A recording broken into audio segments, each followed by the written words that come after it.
Hey, everybody. Welcome to the Contractor Training Room show. My name is Jim Johnson, and we are going to talk standards with accountability today. This is literally the superpower for a leader. And we're going to talk about three things that you must do to pull this off in a way where your best performers want to be a part of it and your poor performers want to get out of it, and make it easy for you and make it one of those things that just naturally happens organically. It's one of the biggest things that we struggle with as contractors. So, to give you a little bit of an idea of what we're going to do and what we're going to go over today, let's just kind of give a bit of a diagram for you. I want you to think of your standards as something along these lines right here. Right here. And those would be assumed standards. So, us as leaders, we tend to assume that people know what they're supposed to do. We've talked about it before. Hey, you should sell this much. And all the things that we do, like, hey, just get the bookkeeping done. These assumed standards that we expect that people just know, like, hey, you should be doing these things. And then we have on the other side of things, we have this here. And those would actually be your clear standards. Those are like everybody knows. They're very specific. There is no question about it. They're clear. And the thing that lives in between these two is where most of us as contractors live, this place called the chaos zone. A lot of us as leaders thinking everybody knows what they're supposed to do, hoping that it's clear with them and realizing that it's not because everything's very chaotic. And so, what I'm going to do today with you guys is I'm going to give you three steps, three very clear steps. It looks something like this. Think of this as stepping stones. We got these steps that we've got to take. And those steps are we have to define, we have to coach, and we have to enforce. And in today's talk and show, we're going to go through each one of those and then what it brings you at the end. This thing that you're all searching for as leaders and owners and wanting people to do what you need them to do, we're going to bring that in at the end and get it really clear about how you're going to get the performance that you want.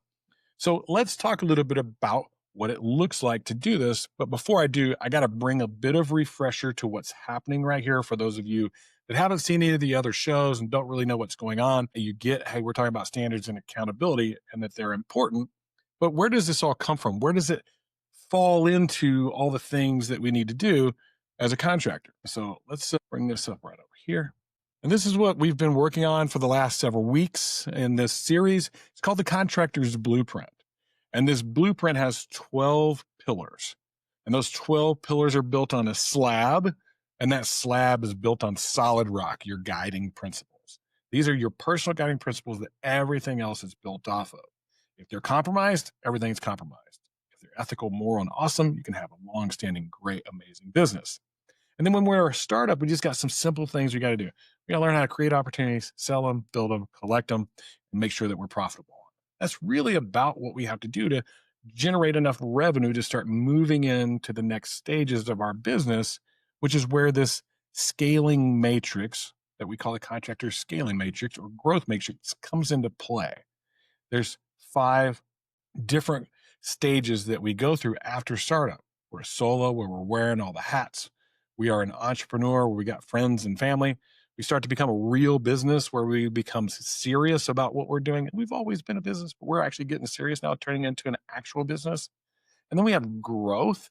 This is where we start to scale and grow our businesses and we start to build leaders and we become owners, true owners. We've been an owner this whole time. True owners have leaders that lead for them. And then expansion, this business that now we have done it so well, we can repeat it and go do it in a new location or do it in another niche in our market. So that's the levels or stages that we go through as a contractor. But these 12 things over here, they're very important that we do them in sequence and in the right order. And so what I mean by that is as you're looking at this scaling matrix, there's certain things that have to be done. Well, I need to go through them in sequence. I need to start here and go there. And once I get all those done, then I can move up and go from here to here and here to there. And so each one of those pillars are leadership, culture, process, team performance, or what you might call HR. We don't think people are disposable, so we want them to perform. Then we have finance and numbers, which we did last Tuesday. And then today we have accountability. That's the foundational backbone of your business, those 6 pillars. And you have an operational backbone. We're going to start talking about in the next part of our series, where we start talking about technology, marketing, sales, production, getting things built, training, and then recruiting, hiring, and onboarding, which is all the candy stuff you guys want to talk about and do all the time. But if you don't put these in first in sequence, you're exploding your business. So this is the concept that we're talking about. If you want to go back to our very first episode in this series, you can get the full concept and exactly how it all works. But today we are talking about one specific one of these pillars and what you might need to do based on your stage next in that pillar. And this particular pillar is accountability, which means that I've gotten everything else in my foundational backbone solid. I've learned the skills to lead well at this stage. I've built a culture that's right for this stage. I have installed processes that are the right amount of processes at this stage. I've put in the KPI and what I'm looking for out of people. So started to set some performance standards. Okay. So, and we're going to talk about how to align those, how these line up, because we have culture and then we have this team performance thing, and then we have accountability. They all are very similar, but they're actually aligned with each other. We'll bring it all together today. And then our finance. And then now let's go ahead and hold people accountable to all this stuff that we did. How do we do that? So that's where we're at. My promise to you is that we're going to go ahead and get this defined coach and enforce in place. At the end of it, you're going to learn something about how to get people to do what you want them to do, and willingly. And if they can't, they'll exit on their own. We don't have to get into this uncomfortable place of firing people, because the reality is most of you're big teddy bears. You would rather not. You want to be kind and nice, and they're going to make it, and they got a chance and all this other stuff.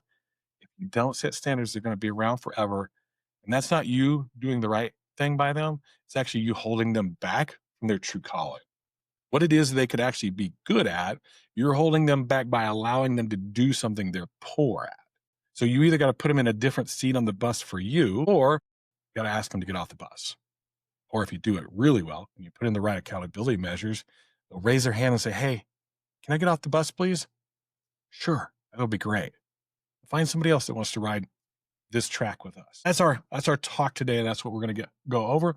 And so we actually have 3 steps to this. I keep my notes over here on the side so I can stay on track. And so let's go ahead and get started with those steps that we need to do. Grab that. And so step 1 is we got to define things. And so we talked about that right over here. We got to define some things. You'll notice those are a little different, right? And when we're in the early stages of growth of our businesses, those startups, the solos, the friends and family, when we're asking about standards, we're kind of fuzzy. We're assuming that they're going to do what it is that we need them to do because we were willing to do it. Why wouldn't they be willing to do it? And so think of that as your fuzzy. Okay? These are fuzzy. And then over here, we have our clear. So I got fuzzy and clear. If you're colorblind out there, we just learned this today. If you're colorblind out there, they look the same. That one's red. This one's green. So just so you know, fuzzy is red, clear is green. Now, what does a fuzzy standard look like? And I'll share a story with you guys because when I was putting this together, it kind of reminded me of the fuzzy standard. I went to work in this industry and I went through training and the whole bit. And I was at the end of the training and I went, "Hey, I got a question for you. How much are we supposed to sell?" Now, you guys that are listening in out there, you probably have a response to that. I'd love to hear it at the end.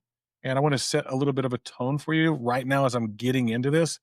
Make sure that you write down 2 or 3 questions, okay?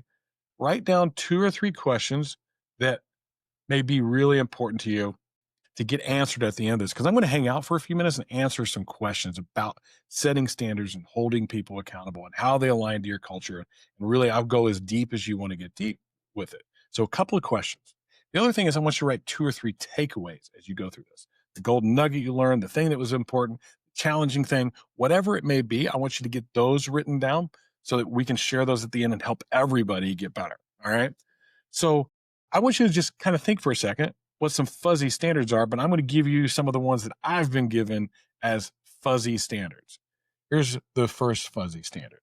How much am I supposed to sell? As much as you can. That's a fuzzy standard. As much as you can. How many hours am I supposed to work? As much as possible. Another fuzzy standard. How profitable do I need to make the job? As profitable as possible. That's another fuzzy standard. How am I supposed to deliver in production? Like, what's the experience supposed to look like to a homeowner? It's got to be professional. It's got to be an awesome client experience. Those are fuzzy standards. So this be something or do something general. It's just a general thing. Do great. That's a fuzzy standard. Hey, come be great. Come be great with us. Those are fuzzy standards. So let's talk about some clear standards.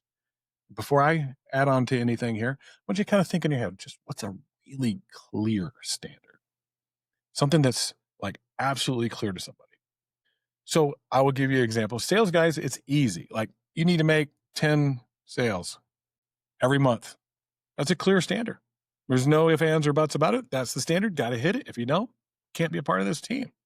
We have high performers. We have A-plus players. And this is our standard. Funny thing about it, when you share standards and what they are to somebody coming to work for you, especially if they haven't been in our industry before, you go, okay, they have no preconceived notion. They have no idea. It's like, okay, that must be what we can do. So I actually go and do it. It's shocking. I've had 2 different situations with this where I had one company that could not believe that anybody could sell more than 1 job a week. Just absolutely couldn't believe it. I'd convince them. I'd show them. I'd be like, hey, man, that's not a very high standard. I just don't think anybody can do more than that. And I haven't seen it, and I haven't been able to do it. And like all this, like reasons and excuses. So that was his standard, 1 a week for a month. At least he had a standard, right? So it's better than no standard, but it held him back. I have another company, their standard, you guys will love this, 5 a week, every week. I've had other companies, there are 10 appointments every week. 10 appointments every week, 5 sales every week. That's 20 sales a month. 20 times 20,000, that's $400,000 in sales. Do some math on that of what that looks like. So those are very clear standards. Behavior. And this is according to your very clear and documented and shared, made visible and talked about often core values. So this would be your core values. And they're clear. They're written down and documented. What are some other clear standards that might be really important to you? How about a checklist? Every time you do an inspection, I need you to do these things. That's a standard. The fuzzy standard, every time you do an inspection, I want you to take a bunch of pictures. That's a fuzzy standard. I want you to take a lot of pictures. That's a fuzzy standard. I want you to take 10 pictures of every slope of a roof. I want you to take 10 pictures of every elevation of a job. I want you to take them in this way. I want you to take the elevation. I want you to take a picture of the thing that might be damaged or deficient. And then I want you to take a picture of the actual deficiency exactly like that every single time. That's a standard, and it's a really clear one. So we've got to get clear about those things. Hopefully everybody's tracking with me on the difference. So this is the define part of things. The other thing you have to be really aware of whenever it comes to setting these standards, if they're not clear, they're not coachable. So can I coach somebody to sell 10 sales? Yes. Can I coach somebody how to behave according to our core values? Yeah. Hey, that didn't seem real honest, man. Like it seems like that was a little out of line for us. Let's talk about what we can do to improve on that and how that might improve not only your character, but be in a better alignment with what we're trying to accomplish with our clients. Hey, that checklist, you did it pretty well, but you missed this and this. Let's work. How can we make that better? What can we do to make that? So that each one of those is coachable. This, as much as you can. Hey, man, you're not selling all that much. That's okay. Because it was as much as you can. That's not coachable. So you know you don't have a clear standard if it's not coachable. All right. We don't want vagueness that creates fuzziness. And that's why you wonder why people don't do what they need to do. Because if you create clarity, like this is my standard, and they're falling short, they're going to come to you. They're going to go, hey, whoa, I'm not hitting it. Like I'm falling behind. Can I get some help maybe? And you can actually promote out to them, hey, are we on track? How are you going to achieve your standard this week? And have some communication on it. This is why it's the superpower. This is why this is the absolute superpower of a leader getting expectations done and actually starting to make it predictable. So let's talk about step two. How do we like coach this standard? Okay. We'll just keep working our way down here. So there's a bridge, all right? There's a bridge between a couple of the different things. And so this bridge, what it connects is, we'll move it over just a little bit. Yeah, right here. Let's get some color to it. It connects your understanding and their understanding. That's on this side of the bridge. We're over here living in that side. It's going to connect that to execution. There we go. So it's connecting, this bridge connects these two things. Understand what the standard is, and we actually have to have it happen. It needs to be executed. There's a thing that lives in between. And that thing that lives in between is coaching. And we've used this word a ton as we've gone through this. Thankfully, now I know how to spell the word because I've used it so much, but coaching rhythm. And this idea of running a business, we talk about sequences, doing things in the right order. We talk about stages and growing through them. Those are rhythms that we need to follow and be aware of. And when we have a coaching rhythm that, hey, we've got understanding over here and we need execution over there, and in between is where I live as a leader with my coaching rhythm, there are certain things that we need to do at various stages. Coaching at a solo level is not even necessary. You got a couple of people. It's like minimal, if anything. It's like when you need it, right? That's the rhythm. But as you move into friends and family, that's got to be more consistent. And so we're going to start doing things maybe once a week or once every couple of weeks, or maybe even as little as once a month. But there's a rhythm to it. And it's not just because we have to, it's because we know that we need to. We want to try to avoid that. Oh, there's a big mess up. Let's start coaching. We want to coach and prevent the big mess up, right? So if you can't hold somebody accountable to something they've never been equipped for, how do you expect them to actually even execute it? You say, hey, I want you to achieve 10 sales a month. If you haven't coached them to achieve 10 sales a month, how can you possibly expect it? How can that actually happen? And if you go all the way back to our leadership, when we talked about the super skill, okay, this is a superpower. We talked about the super skill for leaders was connection, and you had to engage people in a vision. You had to educate them. This is the educate. This is the coaching. This is where coaching comes in. So all these things tie together. They are harmonious between each other, and it creates an amazing business. So we're going to connect understanding, coaching rhythm to execution. This is where 90% of all the conflict that you have in your business goes away. It will end if you do this well. So let's move forward one more time in our steps. So we've defined, hey, this is what the standards are. We've made sure they understand them. Now we've set up a plan for a rhythm to coach them on it. Now we have to enforce it. Okay. And so when we don't get something done that we're supposed to do, what do we call that? What happens? Does anybody just not care? Well, if you don't have standards, you don't care. We're going to stay apathetic. Okay, he didn't sell as many as I'd like him to, but he sold as much as he could, so we're good. That's a fuzzy standard. And there was no coaching involved, and there was no expectations set for them. And these are what it is. Set the standard. Here's the expectation. We expect you to do it. Here's the coaching you're going to get. And if we do that really, really well, we start to enforce this thing. Because if we don't enforce it, then they're not believable. We just said a bunch of words that mean nothing. Okay. We set a bunch of standards and expectations. We want you to do this, but we don't hold people accountable and enforce it. They're meaningless. Why would you even set them in the first place? It's the hardest thing for us to do is to say what they are, provide the coaching, enforce it, and people fall short and go, hey, this doesn't seem like this is a good fit for you. We have another option over here, maybe, or maybe this just isn't your calling and it's time to find another spot.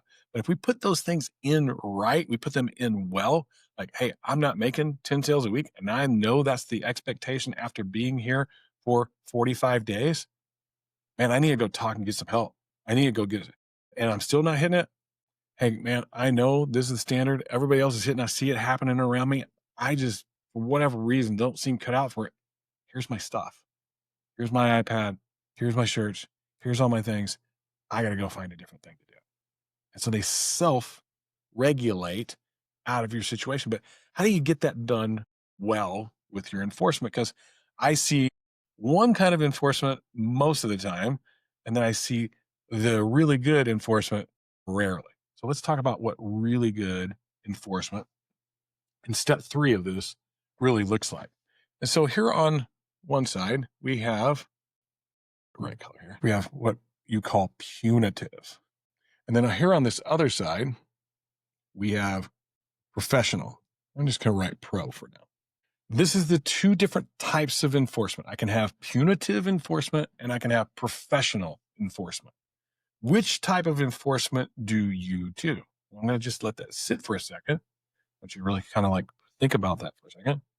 Do I even know what the word punitive means? Think about it. Punishment, okay, or professional. And so punitive, what you're relying on there and what's happening in a punitive form. If you are emotional when something happens, hey man, Jesus, I told you, like, we got to get 10 inspections every week. Are you kidding me? How can you not possibly get 10 inspections every single week? That's emotional. Hey, I just had this homework call in and you didn't follow up with them. Damn it, you're fired. That's emotional. We've got to be emotionally intelligent in what we do. And then we have to ask ourselves, did that homeowner called in with that problem? Was it actually me that caused the problem because I didn't coach the guy well? So emotional. And then unpredictable. These are punitive. One week, it's okay. Then next week, it's not. In other words, hey, last week I said to do this. This week, I say to do that. Well, they got to be consistent. Unpredictability is a lack of consistency. And when people aren't in a consistent situation that they know this is what they need to do, and you are unpredictable because you say, hey, we need 2 sales a week. And then next week you say, man, I need you to do 3 this week. That's unpredictable. I'll give you another unpredictable, and we'll do this one on behavior. A job comes through, you happen to be an insurance restoration contractor, and it is a fatty. It's like they put everything in it, and our profit is outrageous. And the reason it's outrageous is because they had a miscalculation. They had more squares in there than what it's going to take to do the job. And you go, man, awesome. Great job. Let's go do it. And you do it. Okay. And then the next week, one of your guys says, hey, this homeowner, I know we only charge this much for a solar fan, but they were willing to pay this much for a solar fan, so I charged it to them. What are you doing, man? Don't you know our core values? Our core values are to be honest. Let me walk you over the sign. This is integrity. This is who we are. This is what we're all about. Oh, wait a minute. Like just last week, this happened. And they don't say it to you, but you're unpredictable. You're irrational. So that's what these 2 are right here. And then the last one is fear-based. Fear-based enforcement. Oh my God, we're going to run out of business. Let's go. We got to get to work. Then we start like jumping on people because, my God, my cash flow is hurting and we're not getting enough. So, or this idea that I want more out of somebody than what I told them, and we were off base because it was fuzzy. Everything's fear-based, and that's punitive. Nobody wants to work in those type of situations.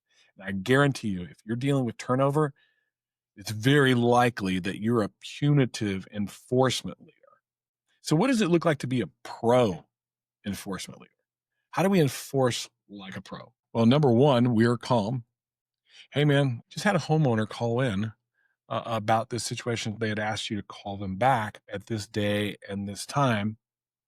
Can you help me understand why that call wouldn't be made? Yeah, my wife called me. My son was sick. She couldn't do it because she's at home with the baby. I needed to go pick him up from the nurse's office, and I got hung up longer, and it distracted me. I messed up. I'll call him right now. Awesome. That's because you handled it calmly instead of the emotional guy. That dude's not even telling you what happened. He's just angry with you right now because you didn't even ask or care enough to understand. So that's how a pro would handle the situation. He would be calm. He would be consistent. He's not unpredictable. He's consistent. If there's one thing I want to know from my leader, that is that he's consistent. That, hey, you say this is what I need to do. I go do it. We're good. And if I go do it really well and you tell me I need to do more, I'm going to have a problem with you. You said this is what you want. I did it, and I did a little more all on my own, and now you want even more from me. To me, that's inconsistent. You say you want this, but you're actually trying to get me to do that. It's inconsistency. And then finally, predictable. I know, if, without a shadow of a doubt, what that guy wants out of me. And I know exactly what's going to happen when I do it or I don't do it. If I do it, he's going to high five me, swat me on the butt, and tell me I'm amazing. If I don't do it, he's going to sit down with me. We're going to figure out a performance improvement plan. And if I can't get through that, he's going to let me go. He's going to cut me from the team because I've seen him do it to others, both of those things. So that's the pro. So if you can do these three things really, really well, I want to define what my standards are. Those can be KPIs, those can be client experiences, those can, like, everything should be at some point as you get to the really higher stages in your business, all defined. Early on, it's usually about sales numbers, a client experience. Keep it to those two early on. If you can be really good about that with defining them, coaching them, and then actually enforcing them, you're going to find a lot of success with your business. It's actually going to create a bit of a flywheel for you. So we can talk about that in just a second too. Let's get here. Go here. What does this look like? All right. So this is where we find cultural connection. That, because that's what we're looking for. We're looking to connect our accountability, right? We got this. This is our standards, and then we're going to enforce. That's what accountability is. I'm going to hold people responsible to what it was we set in our team performance that's aligned with our culture. And so it looks a little bit something like this. We have define, we've talked about today, and then we have our coaching, then we have our enforcement, which creates performance. If we enforce and we hold the line on what we've defined and we've coached to it so that they can achieve the expectations, and we enforce it, and somebody has seen that we enforce it, our behaviors, our numbers, our standards, our KPIs, what's going to happen is you're going to have people start to do things, and hey, we've defined it, we've coached it, we've enforced it. Some of us are going to perform and get after it. Some of us are going to self-regulate and get out of it. They're going to exit out of our flywheel, and the high performers are going to stay because we're enforcing what it is. Now we're building that A team, that A player team. We allow for so many C and D and E and F players on our team that the A players don't even want to stay anymore. A players want to be around A players. They don't want to play on a team this week. So you have to build this system in that I've defined it, I've coached it, I've expected it and enforce it. And you're not getting it, get out or go. Hey, let's go after it. Let's get more. Which then brings us all right back to the really cool part. Those performers are going to help define even further because they're going to start to become leaders. They're going to start to help you take it further in your growth. What this has become is your standards to culture. Standards to culture flywheel. And boy, I'd be writing some questions down about right now. How does that happen? What does that look like? How do we have those conversations? One-on-ones in a lot of cases. So let's actually talk about that. Let's talk a little bit about what that might look like as well. And we're getting close to the close on this. Remember, right here are the stages of our business. There's that startup down there at the bottom. We're just getting started, kind of figuring things out. We need to get those base layers in, our guiding principles, and those $1 million musts. Get opportunities, sell them, build them, collect them, and do it profitably. Now, as I move into this operator solo world, things are going to change a little bit. So let's talk about what these, make sure I got the right one. Yeah. So this is our stages. I've really enjoyed sharing this part because there's a focus for each stage. Wherever we are, okay, well, like, I know who I am in this. I'm the solo guy. I'm wearing all the hats, and I got a couple of people that are part-time helping me, but that's about it. I'm kind of handling all this on my own. Or maybe you've got some friends and family that are helping you out. They're kind of bumping into, I don't know, 1 million, maybe two. If you're like trying to get to 3 and stuff, and like, hey, I got to hire people outside of my organization. They're strangers. I got to communicate to them. I got to get serious. I got to document systems. Got to build. Like, okay, that's getting serious. I'm starting to get strangers that I got to communicate well with, and start to set real processes, standards, and stuff like that. And then growth. Hey, I start to actually be an owner. I've created leaders and built leaders, and they're running my business for me, through me. I still hold them accountable. I trust but verify. I'm the owner. I pay them well to do their job well. And now that they have, we have opportunity. We can expand. So those are your stages. But what should I focus on when it comes to this idea of setting standards and holding people accountable to them whenever we're at these various stages? So whenever I am at the startup phase here, we're going to go with over here. My focus is guiding principles. What are they? And defining them. Okay. I got to define my guiding principles. So I have said, hey, this is my guiding principles and the action I need to take on those guiding principles. This is what they are. I got to write them down. I got to define them and know that they're non-negotiable. It's not a guiding principle if you break it. Okay. Like if you say you're a man of your word and you break your word all the time, guess what? It's not a guiding principle for you. That is simply a principle. A guiding principle means that it is non-negotiable. Let's get that written up here. Non-negotiable. There's your rock. Okay. I got my rock in place. Everything else is going to come from that. So what happens when we get to operator and solo? Well, we've got to translate these things that we're starting to define. We got to translate them through documentation for others. I'm over here defining, I wrote it down on a piece of paper or I stuck it on a wall somewhere. I've got to actually translate that to what that means to other people, not to me anymore. What does that mean? I have to fully make it clear for those guys because I know a lot about what's happening in this definition because it's in my head.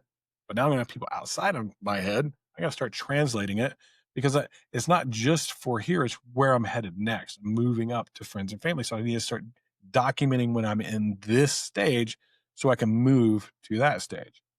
So when I move into the entrepreneurial stage, this is where we start to incorporate that coach rhythm. So I'm going to put some coach rhythm to it, right? And so I what that is, my focus is to get coaching rhythm. So I have to have a rhythm. It's got to be consistent. So it's going to look like this. It's going to look like this kind of training, this often, these one-on-ones. Like this is my rhythm, how I'm going to help people get to where they need to be. And it can start simply with what we call a 1-3-1 check in. Usually at that friends and family stage, it's a simple thing, a 1-3-1 check in once a week. Okay. And so what does that 1-3-1 mean? What was your one win for the week? Hey, let's just share that with each other. What was your one win? What was your takeaway? What did you learn from this week that's going to help you in every other week? Hey, let's check your 3 KPIs. Here's your 3 KPIs that determine whether you're doing your job well or not well. I'll give you a sales example. Inspections, contracts, jobs ready for build. It could be inspections, contingencies, and approvals for you insurance world guys. But I'm going to have 3 KPIs, the most key KPIs that determine whether somebody's doing well for me or not. That doesn't mean there's not other KPIs like knock doors or make phone calls or whatever it is. It just means that those are the 3 most important that are going to determine the success of your person or not. And then one, what we call a PI. Okay. And that PI stands for personal improvement. What can we do for a personal or performance improvement? Because as you grow and move further along, you'll start to have performance improvement plans. Like you'll start to build those for your guys. But what can they do to improve and perform at a higher level? So that's a simple one to start getting into your rhythm. Once a week, hey, let's do that. And the second you do, you'll see incremental increases in everybody's performance. So when we get into the next phase, this is where we get into accountability systems. So we have reports that report on what's happening with the team so that we have a system for tracking that. We have leaders that are empowered to track their particular department. And we've set what those standards are as a leadership team and set them as an expectation. We have quarterly meetings to make sure we're on track for what we've set annually to do. And we communicate that to everybody. We have these accountability systems in place. And because we need to focus on those, what ends up happening is we start to score and measure on a cadence. There's a cadence to it. It's consistently done at a specific time. So we're going to score and measure this accountability system on a cadence. I'm going to check it this often. Some things I'm going to check daily, some things I'm going to check weekly, some things I'm going to check monthly. But I have an accountability system for all aspects of my business, not just sales, but production, finance, marketing, all of it, because I'm getting serious here. Of actually becoming a business. And this spot right here, where we're talking about, right here, this is where we get people at Contractor Coach Pro. This is where they're moving from operator to entrepreneur, entrepreneur to getting serious, and then moving into those owner things. And really, those two right there in the middle, that is, you guys are the target, right? You're the ones that you're moving through these really difficult stages that if you stay in them too long, the cash flow is going to kill you. We got to move through them quickly. So getting the tools, the templates, the experience, and everything that I need to move through those, paramount. And you're actually at a place where you can afford to get it done. Maybe not so much down below. So this is where people usually come to us to get all of these stage things done at the right place in the right time.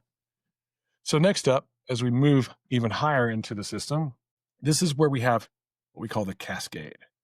In other words, no longer am I the one driving everything. I've built leaders that are now driving everything. The leadership responsibility falls to them to set standards, hold standards, achieve standards, and keep people accountable.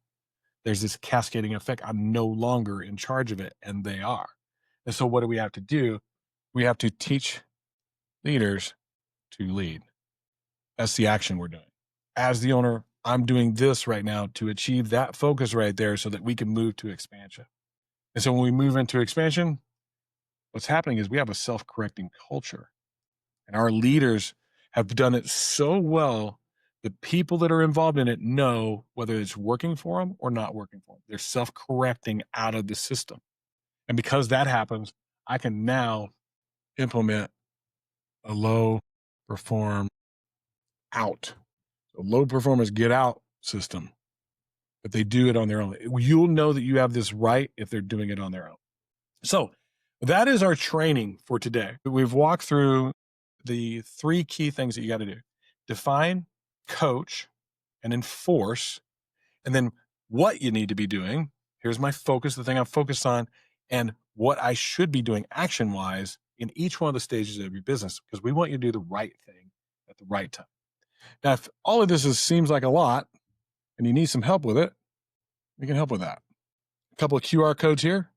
One is, hey, I'm one of those smaller guys. I don't have the resources to get a whole bunch of coaching and stuff, but I do want to improve my game. Come chat with me. My own private large language model. You can ask anything, any question. And as long as when you come in, you say who I am. I'm at this stage in my business, one of those stages that we shared. And this is what's happening in my business. This is who I am in my business. You're the owner, a salesperson, a sales manager, a leader. Who are you? Give the tool the context of where you are. And what it's going to do is it's going to work sequentially what needs to be done and stage right time, right place. So super helpful, but it doesn't know you like we know you whenever we're one-on-one coaching. So that's your other option. You have this contractor assessment over here. And you can kind of think of these things like this. Okay. This over here is DIY. I got to do as much of that as I possibly can. But I don't want to go it alone and be school of hard knocks and beat my head up against a wall. I'd like to have a resource where I got a coach in my pocket 24/7, 365 days a year. But now I'm moving into those other phases. There's nuance to my business that's specific to me, my beliefs, and where I'm headed. And I'm not getting the answers I'm looking for anymore from this. I need some help. And this is where you get a guide, one-on-one. The way to start with that is go take one of our assessments. This assessment is going to go through, it's going to take you 20 minutes. So it's an investment on your end to take this assessment. But if you do, it answers all the questions we need to have answered so that when we hop on a call, because we're going to do a free coaching call with you, we're going to actually do some coaching. We're not going to ask a bunch of questions. We know the answers to those. And because we know the answers to those, we know the next 2 or 3 things you probably need to do in your business. We'll coach you on those. If you like coaching, great. We'd love to have you as a client. There's not going to be any hard sales pitch or anything like that. You're either going to see the value or not. They'll cut that out later. But if you don't need it, that's not a good fit. Well, at least we served you well that day. So Thanks for hanging out at the Contractor Training Room. I hope you guys wrote down some questions. I hope you had some takeaways. I hope you need some clarity because right now we're going to get into the Q&A and take care of some of those. So that's our show for today. Hang out, ask some questions. Here's your shot. Braden, you want to open it up for everybody? All right, guys. Sounds like we have a Riverside issue with a link. You might be watching it somewhere else. Maybe you're on Riverside and you just can't communicate. Maybe you're on Facebook and your comments aren't coming into us. YouTube, and we'll see those later. LinkedIn, we'll see those. Put your questions down there, okay? Right down below where you're watching, there's a comment box right there. Put those questions in there. I will come in and I'll personally answer each and every one of them for you. And I'd love your feedback too. What you thought about, hey, not only like what I taught about, but like how I taught it. Did you like the models, the visuals, and those type of things?